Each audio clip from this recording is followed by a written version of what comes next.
পারবে, আর কেউ পারবে না।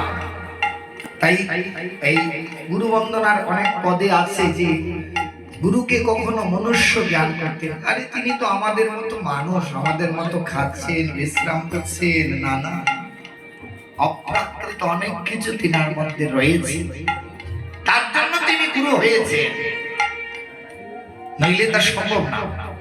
নিশ্চয়ই অপ্রাকৃত অনেক কিছু রয়েছে। তাই গুরুদেব কি দেন আমাদেরকে? আলো দেন। আর ওই যে মধু, ওই ভক্তিরূপ মধু যখনই গুরুদেবের চরণ কাছ থেকে গিয়ে নেবে, তখনই সেই স্বাদের আনন্দ পেয়ে যাবে।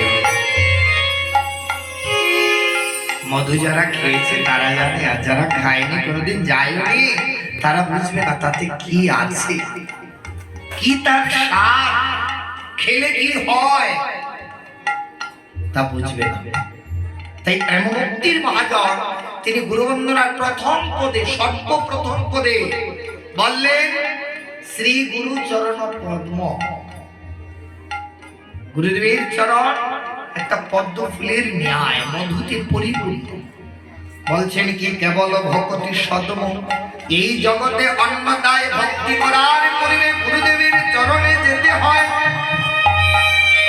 কেন বলি? গুরু চরণে না গেলে তোমাকে কে জানাবে? ওই যে ভজনের উপায়, কেমন করে চলতে হবে, কেমন করে বলতে হবে, এই সব তোমাকে কে জানাই দেবে?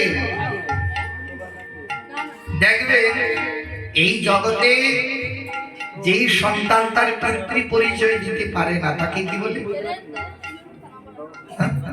যারা সন্তান।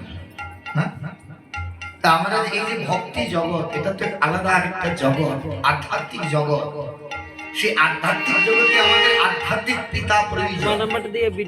পিতা ছাড়া আমার পরিচয় সন্তান কি বলবে? ভক্তি জগতে তো আর জাগতিক জগতের পরিচয় চলবে না। ভক্তি জগতে জাগতিক জগতের পরিচয় চলবে না। যখন জিজ্ঞাসা করবে তুমি কার সন্তান, কোন পরিবার, তোমার পরিচয় কি বলবে? গুরু ছাড়া বলতে পারবে না। তাই আমাদের গুরুর প্রয়োজন জীবনে।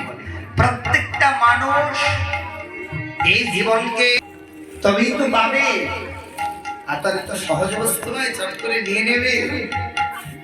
এই বলছে কেবল ভক্তি সৎ, অর্থাৎ অন্যতা ভক্তি করার পূর্বে আগে গুরু চরণে যাও।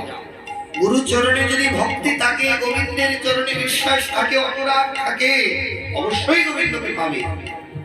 তাই বলেন শ্রী গুরু চরণ পদ্ম কেবল ভক্ত সতম বন্ধময়ী সাবধান সাবধান